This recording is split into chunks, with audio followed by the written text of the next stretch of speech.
Good morning বন্ধুরা, তোমরা সবাই কেমন আছো? আশা করি ভালো আছো, আমিও ভালো আছি। একটি পাহাড় আর নদীর কাহিনী। নদী স্তব্ধ, চঞ্চল ও প্রবাহমান, প্রাণস্তব্ধ। পাহাড় স্থির, গতি ও ধৈর্যশীল। নদী, ও হে স্থির পাহাড়, তুমি এভাবে অন্তকাল ধরে চুপচাপ বসে থাকতে বিরক্ত হও না? দেখো আমি কিভাবে হীন হয়ে রয়েছি, চলি দ্রুত, দুরন্ত, নতুন নতুন রূপ দেখি। পাহাড়, তুমি ভুল ভাবছো নদী, আমি যে এক জায়গায় দাঁড়িয়ে থাকি তা আমার। এখানে কিছু প্রাকৃতিক নিজস্ব আওয়াজ শুনুন।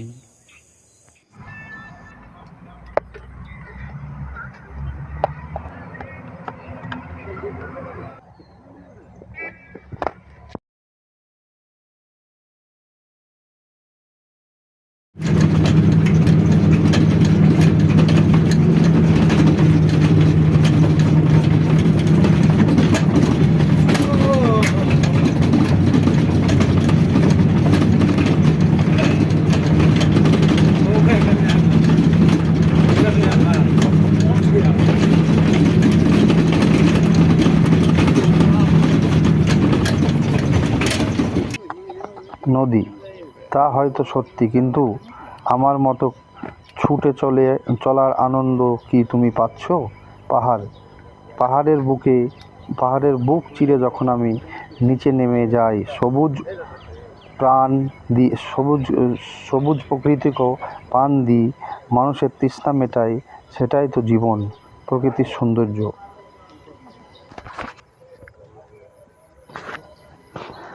তোমার ছুটে চলাই আমার অস্থিরতার পূর্ণতা নদী।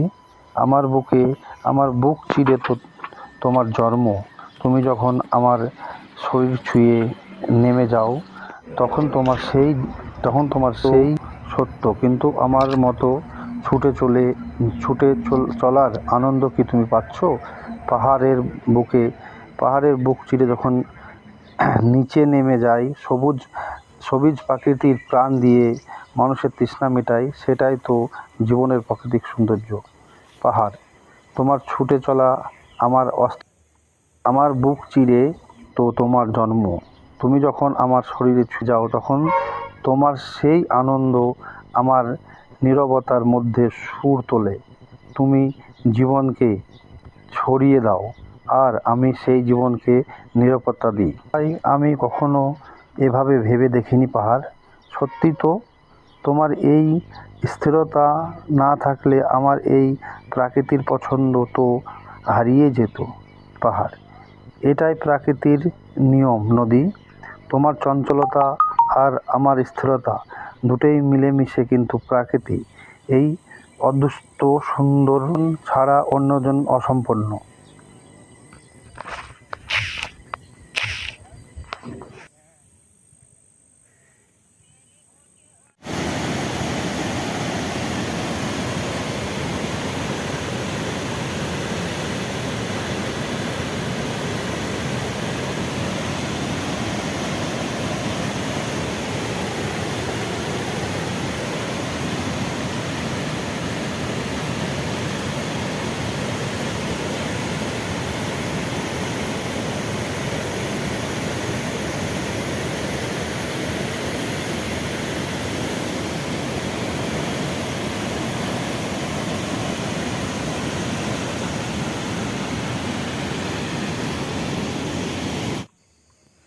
যদি আপনাদের ভিডিওটা ভালো লেগে থাকে তাহলে চ্যানেলটাকে সাবস্ক্রাইব করবেন, আর নতুন নতুন ভিডিও পেতে আমাকে কমেন্ট করবেন।